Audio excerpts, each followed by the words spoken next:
Hello everyone, my name is...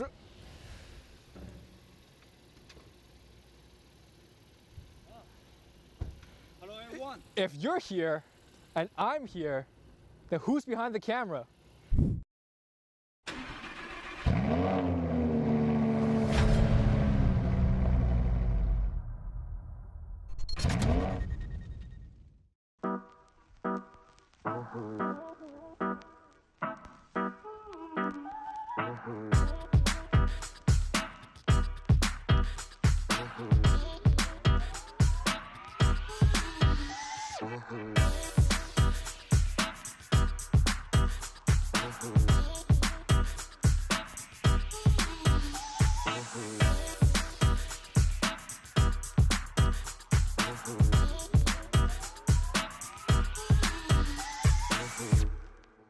Now, the Honda Passport isn't anything new to the Honda lineup. It was here at around 1993 and it stopped production in the 2000s. And we first saw it, the new one, at the Canadian International Auto Show. And we saw this car was pretty sharp, but we realized, is this a Pilot or is this a Passport? So today we're taking a look at the comparison, similarities between the Passport and the Pilot and which one you should pick. I mean, for one, to start off with, this car sits around 51K in the Canadian market. This one is 54K in the Canadian market, and they're both the Touring trim lines. So let's talk about some of the differences first. I mean, the biggest frontal difference between the Passport and the Pilot is, I'm a little bit embarrassed to say, they switched the mesh and the lines reversed onto the Passport. What do I mean by that? The mesh is on the bottom of the Pilot, now it's on the top of the Passport.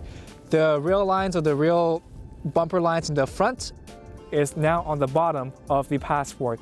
A little bit of a swap here and there, but the badge still the same. The headlights all the same. The fog lights, where they kind of resemble the chiseled chin, is a little bit different on the Passport. And the fog light is a little bit smaller, and the turn signal is right here, right beside the fog light, pretty small as well. But you're gonna notice one common theme in the Passport is this off-road, rugged, and black theme that surrounds the car, right? I mean, the grille over here, the nose is all black, especially the mesh. Very sophisticated, but I feel like if this car is meant to be off-road, meant to be a little bit more rugged, there needs to be a little bit more distinction between the Passport and the Pilot. So this car, in my opinion, is a little bit more, I guess, sportier than the CR-V. Of course, we'll tell you why it is a better choice than the CR-V once we get inside. The biggest difference on the Passport are the wheel designs, right? You have a set of 20-inch aluminum alloy wheels painted in black. I love it a lot and definitely brings out the, ruggedness, off-roadness for the profile of the vehicle, right? And I also noticed for the Passport is the distance between the wheel to the body is a little bit higher, so you can have a little bit more room, a little bit more activities for the off-road capabilities. But rest assured, guys, the rest of the body lines is exactly the same as the Honda Pilot. I mean, even this line right here is exactly the same. Other differences are the roof rails or the roof rack over here. Now you have a roof rack versus the roof rails in the Honda Pilot. And the spoiler on the Passport is a little bit more aggressive and bigger than the Pilot. And just like the Pilot, this car is equipped with hands-free power liftgate. Very nice. Look at the rear trunk, of course, it's going to be very spacious, and if you fold the third row seating in the Pilot, you're gonna get the similar amount of space in the Passport, right? But what's cool about the interior or the rear trunk of the Passport is once you lift up this division over here, you have a very large storage compartment and an additional compartment once you lift even more of the of this panel over here, and you have two side pockets over here that for additional storages, right? So a lot of different variations for you to store different things in the trunk of the Passport. And of course, the seats do fold 60 and 40. And with a touch of button right over here, the seats still do fold down. And unfortunately, they don't come back automatically, right? So, but take a look how flat this entire surface is, right? I love it when any car, especially SUVs or even minivans, when you fold the seats down, the entire plane or the entire surface is flat without any grooves, right? So you can store a lot of uniquely different items in the trunk of the Passport. Guys, the interior of the Passport is pretty much exactly identical as the Pilot. I mean, look at the keys. This is the key to the Passport, and this is the key to the Pilot, and they're exactly the same. I mean, the biggest difference I noticed for the interior is the steering wheel, right? They added some kind of a mesh material over here on top of the leather for the added rugged and mannish, or meanish look to the Passport. Well, I'm even getting the name confused because they're so similar, right? The dash resolution the same, it's just that the dash in comparison to the Pilot is a little bit smaller. Buttons over here, everything over here on the door panels is exactly the same. This car is power adjustable with memory seat option as well. And you have the Econ option, and Honda Sensing is a standard safety option for both the Passport and the Pilot and all Honda vehicles. I mean, looking at the center shift over here, it is again exactly the same as a Pilot, but if you're not familiar, I like it when you switch between the transmissions from Park to reverse. The light changes to green, neutral is red, and drive is kind of again green that surrounds the button. Pretty cool and uniquely different on the market. But behind you have your different terrain management, normal, snow, mud, and sand, exactly the same as the Pilot. In this compartment over here, you do have your wireless charging. The Pilot has it as well. Here is where your DVD Blu-ray is, and now it's different. It's just the empty pocket. I think that once you connect your USB, you can put your phone in here, but it's a little bit awkward because there is this kind of groove in the middle, so it makes sense for me to put the phone sideways so it fits, but the groove makes it a little bit uncomfortable. Or are you supposed to put two phones side by side so you can have three phones at the same time? But it's very flimsy, right guys? And because we're looking at the touring trim line, you have your heated seats, ventilated seats, dual zone climate control, and for the rear as well. But this over here with the infotainment system is exactly the same as a Pilot. Again, just the difference of the Blu-ray DVD player. Looking at the infotainment screen, it is exactly the same as the Honda Pilot. You have your navigation, saturation, icon display, and the software crispness. It's all very nice. I love that aspect about Honda vehicles. And I was playing around with this system a bit in settings, and I found very unique, interesting kind of feature to the Passport is once you go into vehicles and you go into your meter setup, you have this adjust outside temperature display function over here, and you can change the actual degree by plus or minus 3 degrees. So for example, right now, if it's 0 degrees and you hit that minus 3 degree button or minus 3 degree selection, it will actually read as -3. So I'm not quite sure why it was designed like that, but it's very interesting. And also you can have your trip A reset timing. I love this feature a lot because once you refuel, it will go back to 0, so you know exactly how much the car can go with your tank of gas or how much you filled up, right? So instead of manually reset, you can do that as well, but I like this feature right here what Honda did over here. Other than that, rear view camera, very standard, same as the Pilot with 3 different views. And of course, the line turns with your steering wheel. And up ahead, you have a sunroof, and you have the black headliners versus the beige that we found in the Honda Pilot. For me, I like black, but that's my own personal preference. And last but not least, talking about the seats, my personal preference in any center console or armrest is having the actual box here, if that kind of makes sense, right? So you can adjust this and it will lock, but I'm not quite used to, or I'm not a big fan of just armrest like this. And this design over here, center compartment, open it up, very, very spacious, and you do have an additional USB charger port and a power outlet over here. But I just love how spacious this center console over here is, and you can fit a lot of stuff in here as well. What I really like about the Passport is how much space for my leg and my head for the second row on the Passport, right? So very spacious, love it a lot. And the center console over here, or the center piece, is flat, so I can sit comfortably in the middle as well. Of course, this car is equipped with rear heated seats with some climate control button right in the center console. Other than that, you have additional 1, 2, 3, 4 cup holders, 2 on each of the doors, and additionally 2 cup holders in the middle. So they probably expect you to go on this car for a very long road trip, so you are actually filled with a lot of drinks, so you You can endure these long trips. But the biggest difference between the second row of the Pilot and the Passport is the TV screen right here, right? The Pilot will have the TV screen in connection with the Blu-ray DVD player for the second and the third row to enjoy. And also, they will have the cabin talk function on the Pilot, which they do not have it in the Passport. And I gotta be honest with you guys, when Honda really announced this vehicle, or the Passport, to be more for the off-road suiting or to be more of the off-road rugged perspective orientation, I was a little bit disappointed because in comparison to the Pilot, they just simply deleted a few options and that's it. I mean, they deleted the rear DVD player, of course. Who's gonna have DVD or rear TV for off-roading vehicles, right? They've added some new wheel design, some bumper changes here and there, but there isn't a strong distinction to let me know that this car is for off-roading, right? I mean, if I look at the 4Runner or the Grand Cherokee or anything like that, in that division for off-roading, there's a strong distinction between the regular SUV, let's see the CR-V, versus the off-roading Passport, right? So I honestly feel like they could have done a better job and not just make this car simply a 5-seater Pilot with some exterior, interior design changes.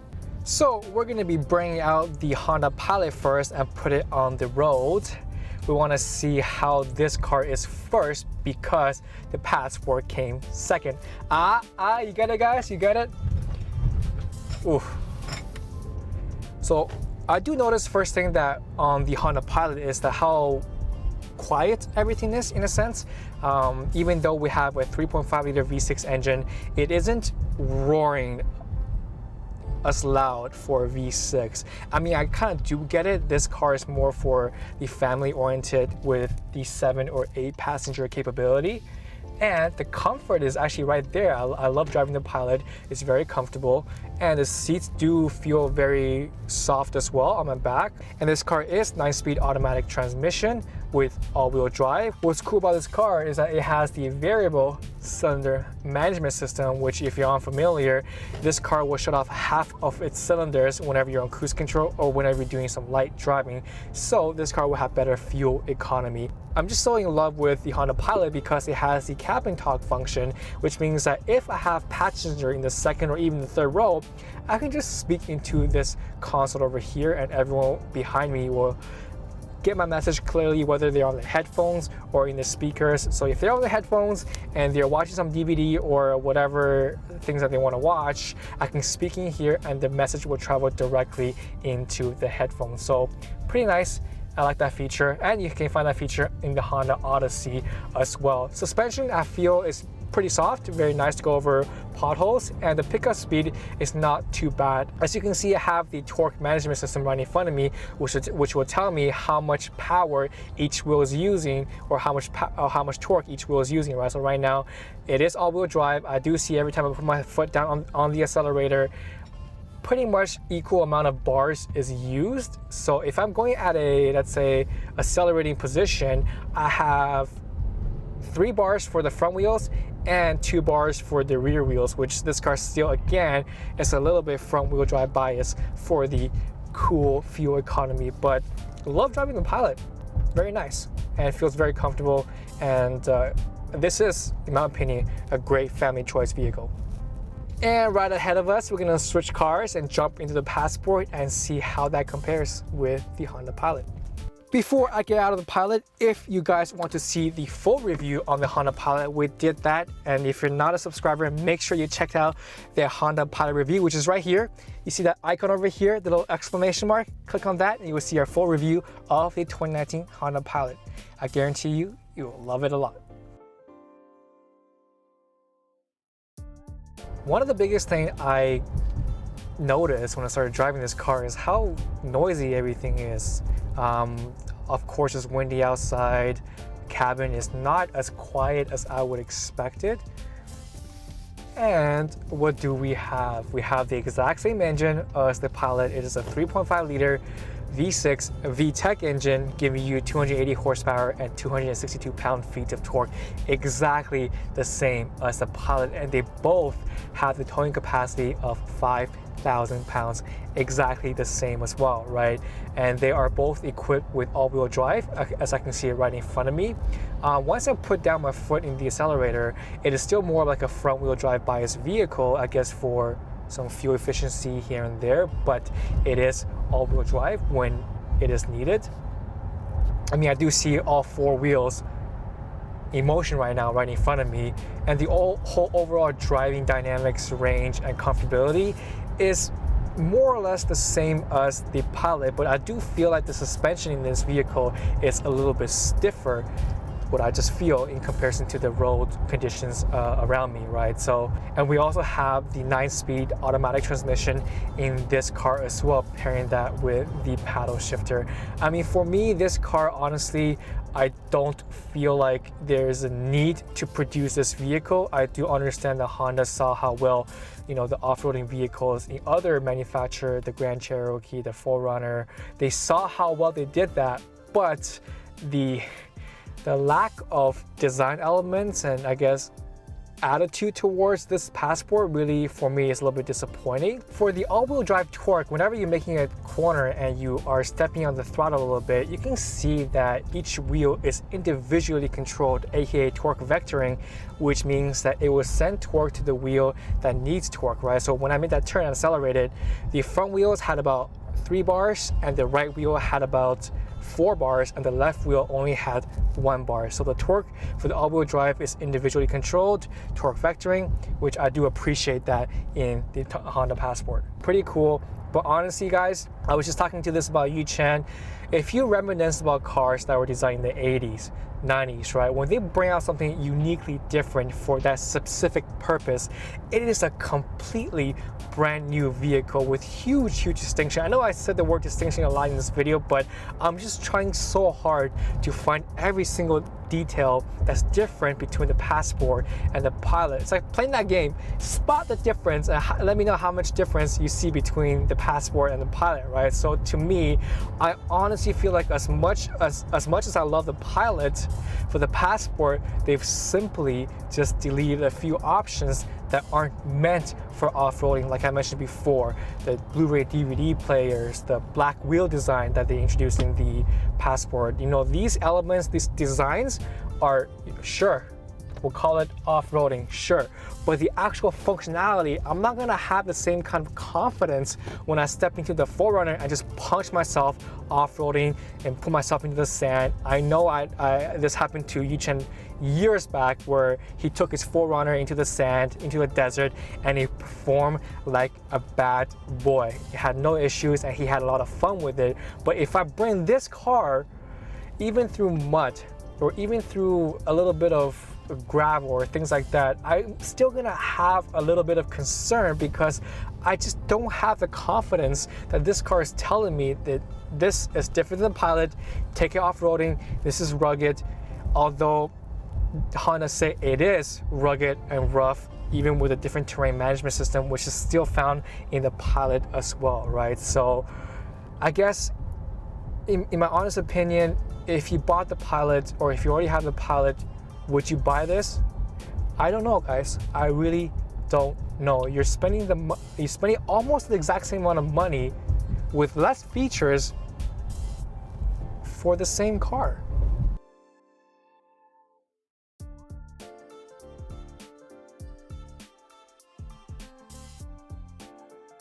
If you made it this far, guys, thank you so much for watching, and these are strictly my personal view for the Honda Passport. And if there's anything that you guys like that I may have missed, leave it in the comment section below, and make sure you hit that subscribe button. Help us reach to 10,000 subscribers so we can bring you more content. I want to give a quick thank you to Courtney at Whoopi Ostro Honda for making this happen and for letting us borrow 2 cars at the same time. And now I do need my winter jacket back, so I will see you guys on a brand new episode of Cold Start next Saturday. 2 takes. Not too bad.